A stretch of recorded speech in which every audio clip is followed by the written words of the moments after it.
मु आज महारी डांस करने को एठी आसी एठी आश्वस्ति फाउंडेशन तरफ आमको डाकी महारी डांस करने।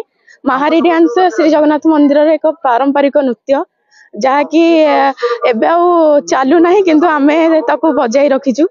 तो एठी डांस करिकी समस्त को मनमुग्ध करने एठी आसचु डांस करने को। महारी नृत्य आमे देखक गीत रे परिवर्तन। राजश्री कन्हर आश्वस्ति फाउंडेशन रो बोर्ड मेंबर अच्छी। आपण मैंने आज आम फंक्शन को आसछन एटा चतुर्थ एनुअल फंक्शन हमर माने बहुत प्लेजर माने बहुत खुशी लागुची। आम चतुर्थ वर्ष रे समाज रो सेवा करी करी 4 वर्ष कंप्लीट कर सारलुन ऑलरेडी। आ एटारे बहुत सारा सांस्कृतिक कार्यक्रम हैला गेस्ट माने आस्तिले माने हमर पूर्व वर्ष नाटक हेति ताक मध्ये परिवर्तन करा गला। बहुत खुशी लागला दर्शक माने भी बहुत उपभोग करी गले हमको बहुत उत्साहित कले जेंति हमको आमे एभले आउ कार्यक्रम करबो आगु आगु। हमर प्रत्येक वर्ष नवेम्बर रु डिसेम्बर भितर हमर एनुअल फंक्शन आयोजित हुए।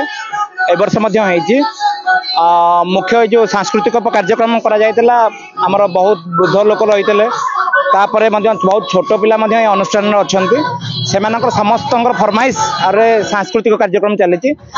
मुख्य उद्देश्य आम प्रथम जहाँ थिला गोटे उद्देश्य वयस्क लोक मैंने जो मैंने हरण अच्छा असुविधा अच्छा आम आईन सेवा व्यवस्था करूँ शसन मैंने घर पहुँचेबा आम दायित्व। जदि को बालुंगा मैंने पुओ झील मैंने हरण कर दंड विधान माने अर्थ द्वारा आम व्यवस्था करने को चेष्टा करूँ। एति हूँ मूल लक्ष्य आश्वस्तिर। आ बाकी जहाँ अन्य एक्स्ट्रा करिकुलर सोसाइटी भितर जहाँ भी अच्छी सेटा सब बेले प्रत्येक वर्ष के 12 मासरे 12 थर आमर सोशल एक्टिविटीज काम करूँ आश्वस्ति। तो ये सब जिन आगे चलती। आश्वस्ति फाउंडेशन हूँ गोटे एभलिया गोटे संस्था आम देखिए आम अंचल जे बुद्ध बुद्धा मान को आनी निजर सेवा शुश्रूषा कर रखे और यार गोटे महत्व कर्म करे परिवार किसी सदस्य डकई विचार विमुख कर बुझासुझा कर छाड़े और केयर निए प्रकृत से भले अच्छा कि न अच्छा। यहाँ गोटे सब बढ़िया कथा। यहाँ गोटे बहुत गोटे आम ओल्ड एज होम जाइचु कि ये पदक्षेप किए नियंती केयर किए नियंती। यहाँ गोटे बहुत बढ़िया पदक्षेप जाओ से आमको सम्मानित कराई बड़ कथा। तथा आम किसी सोशल आटिट्यूड रही जोटा कि भल निधि आशा कर खुशी